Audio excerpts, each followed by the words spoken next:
Began discussing the very interesting issue where Elimelech and his family, there's a famine in Eretz Yisrael, and they go to Moab, and it says over there that Machlon and Chilyon, Elimelech's two sons, marry Ruth and Orpah, two Moabite women.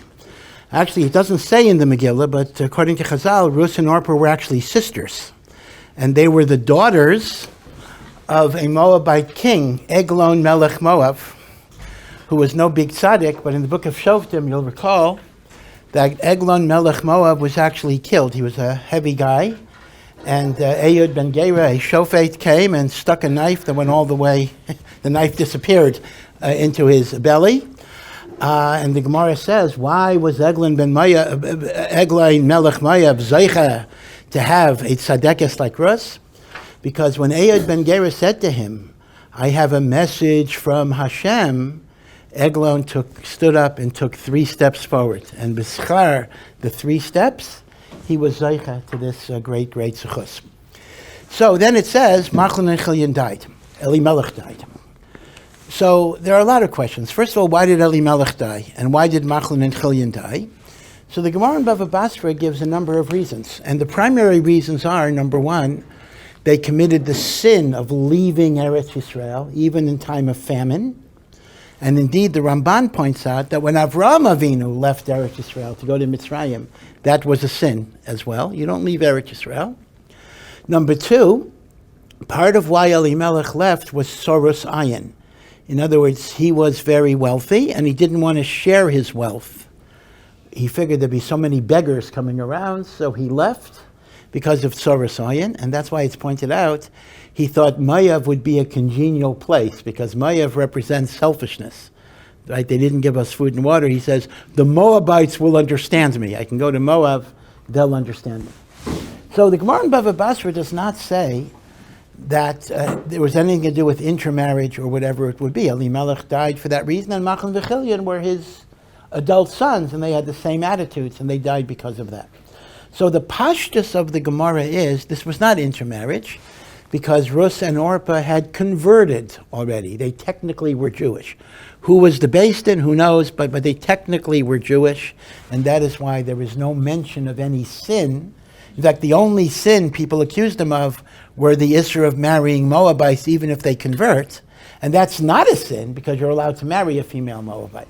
The sin would have been, had they not converted, you're living with a non-Jewish woman. Yet, there are sources the other way. Targum Yonasan ben Uziel. I'm sorry, that's a mistake. The Targum on Ruth, it's not Yonasan. We don't know who the Targum is because Kesuvim, Yonasan ben Uziel only wrote on Nevi'im, not Kesuvim. But the Targum in Megillas Ruth actually says, Machlon and Chilyon died because they married Nochrios. They married non-Jewish women. That's what Targum Yonasan says.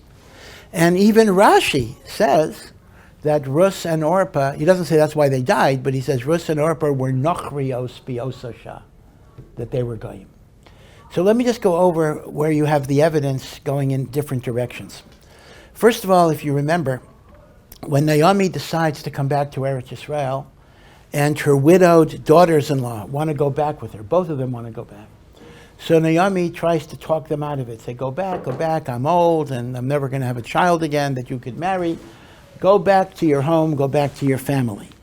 And what happened was that Orpah went back and Ruth stayed with her mother-in-law.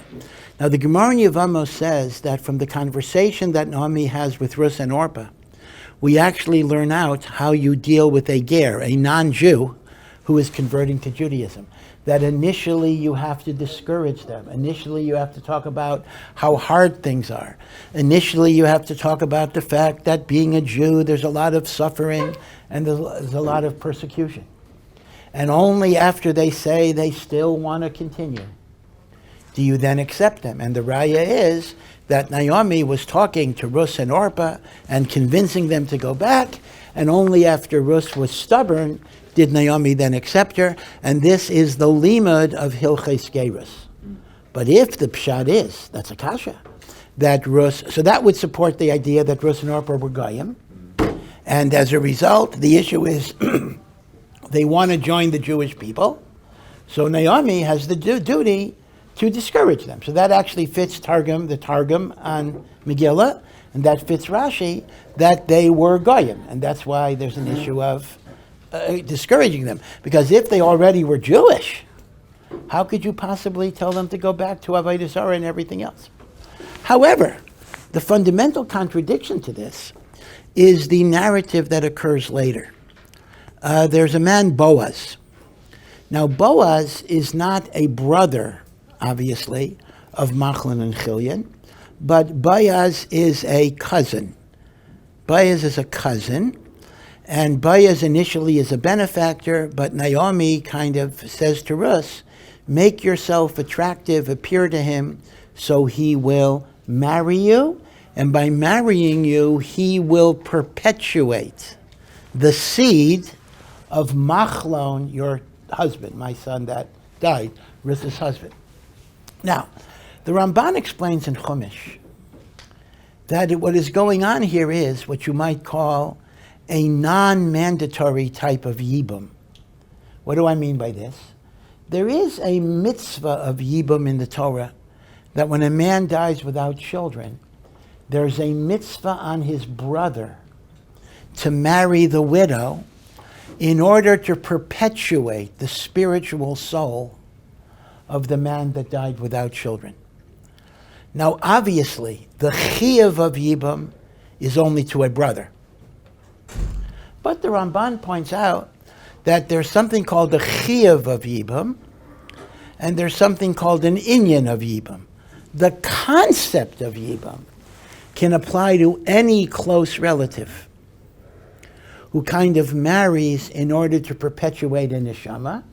So although if we ask the question, did Boaz have a chiyuv to be miyabem Ruth? Of course he did not, because Boaz is not a brother of Machlon. But the Ramban learns that the whole story of Ruth is that Naomi wants to encourage this marriage because it is a form of yibum to perpetuate the neshama of Machlon. Now, the kasha is like this.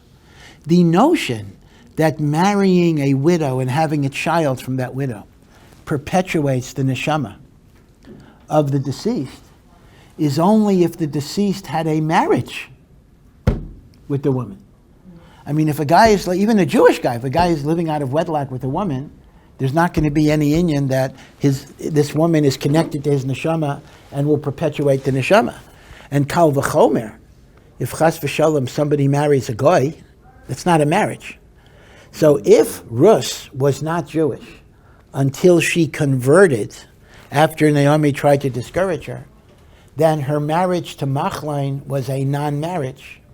And if her marriage to Machlon was a non-marriage, how could there be any concept of yibum in Boaz marrying Ruth? And Naomi says a number of times, you will perpetuate the seed of Machlon, my son. In fact, in many, many ways, it's so interesting that it's almost if when Ruth finally has a child that's called Oved, what do the women say?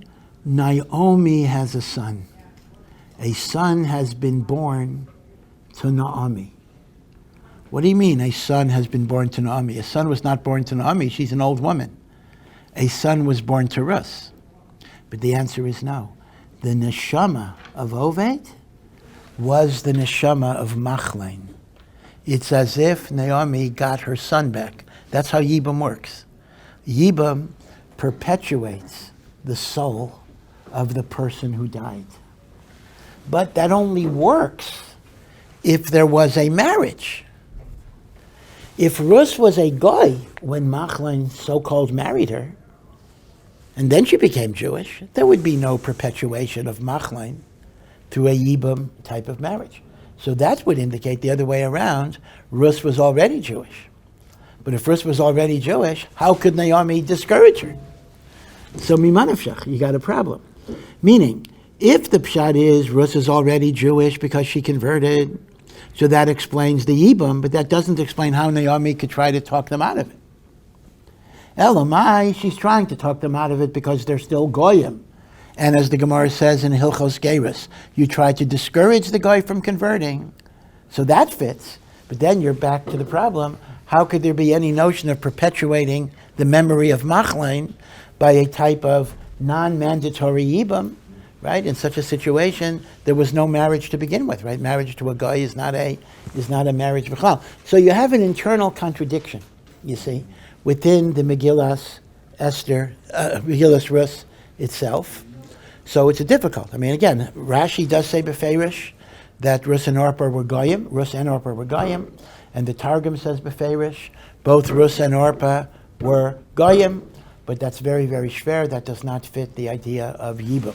And of course, the general question would be that why does the Gemara say they died because they left Eretz Yisrael or because they were Tzoras Ayin? They did something much worse. They married Nashim Nachrios. And yet the Gemara, the Bavli, doesn't say that was the Aveira. So the emes is there is a third opinion. In other words, instead of just a binary choice, either they converted or they didn't convert. Right? That seems to be the two choices. The Zohar Chadash gives a third possibility that really answers up everything. Again, Zohar Chadash literally means the new Zohar. I think we explained this in a Q&A or something, that this is not a new Zohar, this is as old as every part of the Zohar, but it's called Zohar Chadash because it was published, it was printed later. The Zohar was printed in several steps.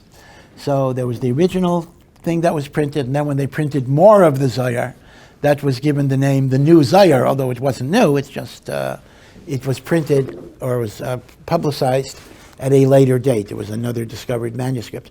But the Zohar Chadash says the following. The Gemara in Yevamos actually says that we're not supposed to be makabel gerim in the times of Mashiach, and we're not supposed to be makabel gerim, we were not supposed to be makabel gerim in the days of David or Shlomo HaMelech.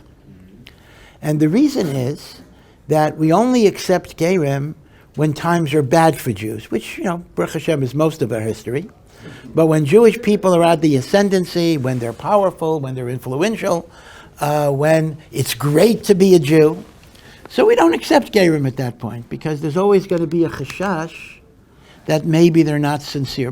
By the way, this actually is a problem in the state of Israel, where, as an olah, as a Jewish olah, you get many, many benefits. So there actually is an issue sometimes that some conversions, sometimes you'll have some basketball player who didn't make the NBA, but he could make it in Israel, but under the law of return he has to be Jewish, so he'll do a conversion of sorts in order to get on an Israeli basketball team. Again, these are Maisim Shahaya, so this problem that you're not Makabel Gerim in the days of Mashiach, in the days of David and Shlomo, can actually even apply when you have a prosperous state of Israel. Yeah. Could it apply not just in the state of Israel, but in today generally, that times are good for Jews? Well, times might be good. Times might be good for Jews, but it's not better for Jews than in other words, it's still worse. Meaning, it has to be that Jew is better. Now, the Rambam actually explains that this is how we understand the story of Shlomo HaMelech marrying non-Jewish wives. Now, Shlomo married 1,000 wives. In fact, according to Chazal, the song Eishes Chayil, a woman of valor, who could find, Shlomo HaMelech wrote in honor of his mother, Bathsheba, and he was also decrying the fact that among all of his wives, he didn't find anybody who could find. And when it says in Koheles, I find one man out of 1,000, that's good, and one woman out of 1,000 I haven't found, it's referring once again to his 1,000 wives. He married Basparo, he married many, many, many women, and they led him astray, and they were doing Avodah Zarah. So the Rambam says the following: Chas v'shalom, Shlomo HaMelech, of course, committed a sin here, but he didn't commit the obvious sin of marrying non-Jewish idolatrous women. He certainly wouldn't have done that. Rather, all of them underwent a conversion. All of them were halachically Jewish. All of them agreed, at least on paper, to keep the mitzvahs. The mistake was, we shouldn't have been makabel them as gerim, because when Shlomo HaMelech has a huge empire and is acknowledged as the greatest king in the world, sincerity is very questionable. And indeed, the Rambam writes, Hochiach sofan al techilasan. What they became shows us that they never were sincere, which means there was a technical conversion, but it shouldn't have been done. So the Avera of Shlomo HaMelech was allowing conversions at times of great, great prosperity, particularly to be connected to the king, and therefore it's not good. Now, but the Rambam does say the following rule. If such a conversion was done, we're not supposed to be makabel. We're supposed to say, no, sorry, you can't become Jewish right now. But if such a conversion was done, is it b'di'evet good, or is it b'di'evet not good? So the Rambam says, it depends on how the convert behaves after the fact. If after the conversion, they continue to do mitzvos and serve Hashem, then that's a raya that they were sincere, even though there might have been an ulterior motive. If, however, they stop keeping mitzvahs, even if we normally wouldn't invalidate a conversion because somebody stopped being from, in a case like this we would, because it may show that there was no sincerity to begin with. This is a paradigm that the Rambam lays down. Now the Zohar Chadash obviously does not quote the Rambam, but it's interesting that the Zohar Chadash has an analysis that tracks the Rambam very, very closely. And it says the following. Elimelech was of the tribe of Yehuda. Elimelech was a grandson of Nachshon ben Aminadav. He was the head of the Yehuda who jumped into the Red Sea and up to his nose, and the Yam split. Elimelech had yichus. Elimelech was very wealthy. Elimelech was very influential. So these Moabite women were attracted to this family, and they converted to Judaism. But the problem was, they shouldn't have been accepted, because just as we're not Makabel Gerim, Bimei, David, Ushlomo, and Yemosa Mashiach, we shouldn't be Makabel Gerim when people are coming to a wealthy, important, chashuv family. But all right, so it turns out Ruth and Orpah did undergo a conversion. But the halacha is, this is mamish like the Rambam says, the halacha is, b'di'evet, it is a valid conversion only if we see that they are sincere, even when the ulterior motive vanishes. Now, what happened was, Elimelech died.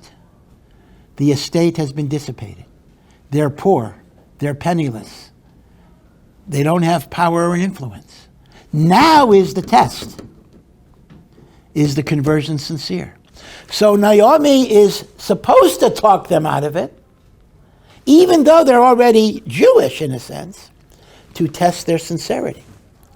Orpah, who goes back, Igloi Milsa Lamafreya, her conversion was for ulterior motives. Ruth, who does not go back, so it's not the pshat. See, listen, it's not the pshat. Ruth converted at that point, because that would be the problem. She was never married to Machlin.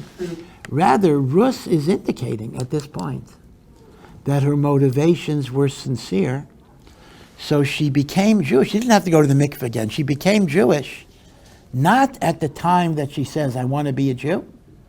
She became Jewish all the way back from the time of the first conversion. Ergo, her marriage to Machlin was a valid marriage. Therefore, there is a concept of yibum, of perpetuating the soul of Machlin. Masha'en Kain Orpah, who as soon as the conditions are no longer prosperous, she's willing to go back. That shows that her motives may not have been completely sincere. So, Igloi Milsa Lamafreya, retroactively, the conversion was not valid. Her marriage to Chilyain was not a marriage. In other words, the Zohar Chadash is tracking mamash what the Rambam says, that you don't accept Gerim when there's a chashash of ulterior motive, but b'di'evet, if they were accepted, they will be halachically Jewish if their sincerity can be demonstrated. But if their sincerity cannot be demonstrated, that would be an invalidation of the conversion retroactively. So this is a beautiful point. It's not that Ruth and Orpah were goyim and now Ruth is converting, but rather Ruth's willingness to stay is an indicator that her motives were sincere. So her geirus goes all the way back to before she married Machlon. Yeah. So why does the Targum say that there as well? So this is not, the Zohar Chadash is not answering the Targum and is not answering Rashi in Achinami. It's a separate shita. How the Targum and Rashi would understand the idea of yibum, it's difficult to understand. Now the truth is, the word yibum is not mentioned in Megillas Ruth. That's important to know. But still, the notion of perpetuating the soul of Machlon, which is the idea of Yibam, absolutely is mentioned in Ruth. You can't deny that Naomi speaks about the notion that this will be a memorial to my son that died. By the way, the Gemara darshans that even the names of the sons are very symbolic. Machlon comes from mechila, forgiveness. That even though he might have married, like the Zohar Chadash, a woman whose conversion was questionable, it was forgiven because Ruth was sincere. Chilyon comes from destruction.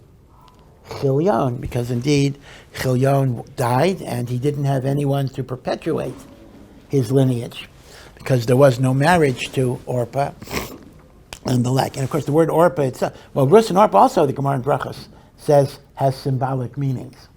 Orpah is the back of the neck. Like we're called Am Keshei Oref, a nation of stiff neck. So Orpah turned her back on Naomi. Rus, it comes from Raveh. Raveh is to saturate, fill up.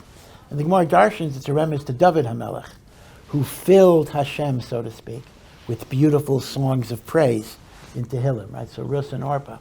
Now that doesn't mean that when Eglon, Melech Moab, or whoever named them Ruth and Orpah, they had that in mind, but the concept is that Hashem will often cause people to name someone for deep meanings that are not necessarily apparent. So if you're whatever your name is, there are deep meanings to your name that it doesn't mean your parents had that in mind. They didn't have that in mind, but Hashem put in their mind to give you a name because there's something in your neshama that is connected to that name, right? That's the power of a name, yeah.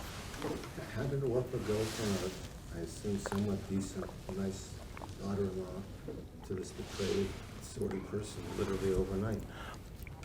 Well, I don't know what you mean by depraved. The truth is, in Megillas Ruth, I wouldn't call Orpah an evil woman. In fact, the emes is, even what I said, I'm not so comfortable with, that Orpah was insincere. I mean, Orpah wanted to go. Even when Naomi is impoverished, Orpah wanted to go. She got talked out of it. It's not like she said, oh, you're not rich anymore? I'm going to dump you. So I don't see Orpah as really bad. But you are correct. Maybe you're thinking of this. It turned out that Orpah did have a second career, and she produced very, very evil children, namely Goliath, Goliath. So Goliath and David, they're kind of cousins, right? Second or third cousins. And she had other giants and the like. So you are correct that Orpah did later show that she was a Rasha'ah. But as I say, in the book of Ruth, I don't think she comes across as particularly bad. She wasn't as great as Ruth, but she did want to go.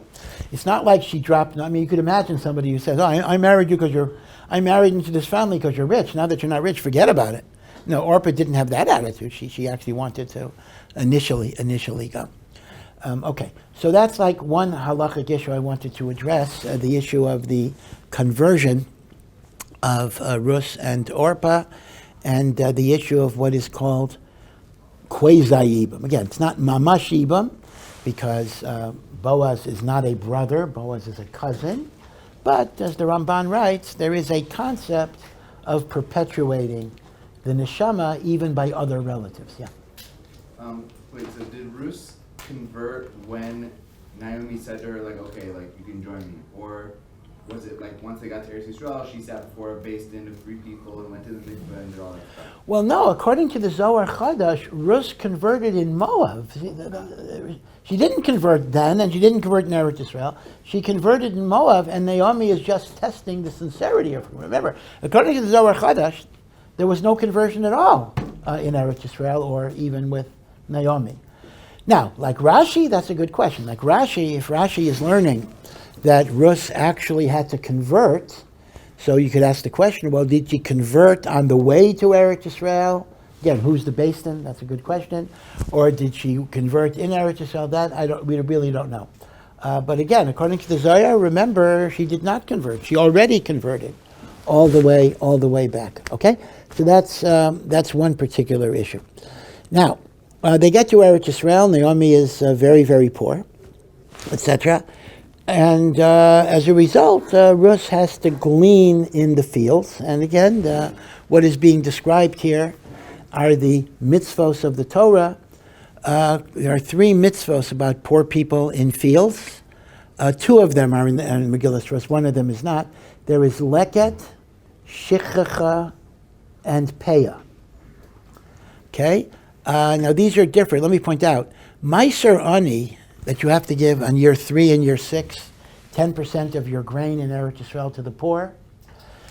That's a very different thing, because there you have tovas hana. You decide which poor people. Like tzedakah. You decide to whom you give your meiser. That's true with the meiser of grain. It's true with truma, which Kohen gets it. It's true with meiser of money. Right? I decide who gets it. But leket, shicha, and peah are a little different. Leket, shicha, and peah, you have no say in the matter. It is left in the field, and whoever comes, if you stop an ani from getting it because you're saving it for your good friend, the poor guy that's coming in half an hour, you are over in Isser D'Oraisa. So leket, shicha, and peah is fundamentally a different type of matana to the poor than is meiser, because you have no what is called tovas hana on leket, shicha, peah. Okay, it's important to remember that. I have to let anybody who comes in, anyone who's poor, whatever that means, that has definitions, but whoever is defined as poor, see, unlike Shemitah is after you have to let anybody come in, even rich people. Leket, shicha, and peah, only poor people can take. Okay. Now, what's the difference here? So just to understand the mitzvah, peah basically means you must leave a corner of your field standing, unharvested, so the poor can come and harvest it. How much of your field do you have to leave as peah? Well, you should know this because you say this every day. Elu devarim she'ein lahem shiur. The following mitzvahs do not have any minimum quantity. Ha-peah. Okay, stop there. The first one. Peah, d'oraisa has no shear. You can leave even one stalk. Midrabanan, it's 1/60th of the field. Okay. Now that's peah. Now peah does not seem to be described in the book of Ruth, although presumably Boaz kept that mitzvah. Okay. Now the next mitzvah is called leket. Now leket refers to that which falls from the harvesting knife. Let's imagine that I have a sickle and I'm cutting the grain. Right, so the way they did it before they had automatic harvesters is you grab a bunch of grain, you take your sickle, cut, then you pile it up and bind it into sheaves. So sometimes when I cut, a stalk will fall over the other side of the knife and land on the ground. Now, it doesn't seem you'll get a lot of stuff that way, but nevertheless, what the Torah leket is, what is no share, what falls at the time of the cutting of the knife, must be left for the poor to pick up, and you're not allowed to take it. Again, it doesn't seem that that'll be a lot, but I guess it can accumulate over time. Which means, again, it's hard for us to get a picture of this. We don't do these mitzvahs today, and it's a question why we don't do these mitzvahs today. It's an interesting question. L'maisa, we take off truma and we take off meiser. Now we do all that today. Midrabanan, but leket, shicha, and peah is actually not practiced today. They say b'shem the Gra that a person should try to do it, and some people are mahadir to do it, but as a standard practice, it is not done. Some say because the aniyim themselves don't really want it, because they can do a lot better with bituach leumi, or why should I stand around the field, waiting to see what falls beyond the knife? But that's leket. So leket, once again, is you cut with the sickle, and that which falls on the other side of the knife must be left for the poor. That is exactly what is described in Megillas Ruth about people following after the harvesters. I'm following after the harvesters because I'm watching every cut of the knife and whatever falls. And again, it's hard for us to imagine. Were there a whole bunch of people following the harvesters? Did they jump, to the grain, etc.? But that's called leket. And that is exactly what Ruth was doing, going after that. Now then there's shichacha, which refers primarily, again, I'm oversimplifying a little bit because there are complications, that refers to sheaves. After you bound up the sheaves, so what you do is you'd harvest every row, you'd make sheaves, and then you'd go to the next row, and then at the end of the day you would go back and pick up the sheaves. So if you had forgotten a sheaf, a whole sheaf of grain, or more than one sheaf, if you had forgotten, you had passed by it and didn't pick it up, you got to leave it for the poor. So that's leket, shichacha, peya leket, shichacha. In Megillas Ruth, primarily what is being described is leket. And they were so poor that Ruth had to bring home for her and Naomi leket. Now, one interesting question is this, and this is a good question, and the Mefarshim do not give such a great answer. I haven't seen a real good answer. And that is, how do you get Boaz's behavior here? Remember, Boaz is more or less a nephew of Naomi. Right? He's a cousin of Machlon and Chilion. Right? Elimelech was his uncle, Naomi was his aunt. And he's wealthy. He seems to be well established. And that's why Naomi sends Ruth, we have a guy that has fields and you can go and gather the grain. And Boaz knows who Ruth is. And Boaz even acts like the big benefactor. What's his big benefactor? He says, he tells his harvesters, drop a little extra when she's around so she can pick up a few more stalks of grain. And then he also offers her that she could participate in the lunch break. That when his workers, sit and they eat, he'll give her lunch. Okay, but he could have done much more. Why? This is his relative. So he's basically saying that her job is to gather the grain, walking after harvesters on a hot day, and, she'll get to eat a little bread during the midday meal, and drop her a little extra when you're cutting. Why didn't Boaz do much more? Why didn't Boaz take care of them? Why wasn't Boaz mefarnes them? Right? So the emes is, Boaz, who was known as a great tzaddik, the behavior is very, very, very difficult to understand, particularly since Naomi is his relative, and he is aware of how difficult. In fact, he even tells us, remember, he says, I know the great loving kindness you did for your mother-in-law. Like he knows, he's makir it, he appreciates it, and that's great. Therefore, I want you to follow after my harvesters and pick up the stalks of grain. That's going there. Gee, thanks a lot. I thought you'd do much more. Well, Ruth never complained, but you figure, why didn't you do much more than that? I think people today would for sure complain. So on one hand, the fact that Ruth doesn't complain and Naomi doesn't complain is a testimony to their righteousness. But it's a kasha on Boaz. Now, a little backstory about Boaz. Boaz, Chazal say, and this is a tremendous thing, Boaz recently lost his wife. Boaz lost his wife. He just became an almon the day that Ruth came back to Eretz Israel. And this was the culmination of a real big tragedy, that Boaz, in the course of his marriage, had 60 sons, 60, and 60 daughters. I'm not sure if it's from one wife or from more than one wife, which was allowed. And all of them died in his lifetime. He lost 120 children, then he lost his wife as well. And the reason the Gemara gives is a Meshuridic reason. Boaz was an acquaintance of Manoach, who was the father of Shimshon. Manoach and his wife did not have children for many, many years. Shimshon was born in their older age.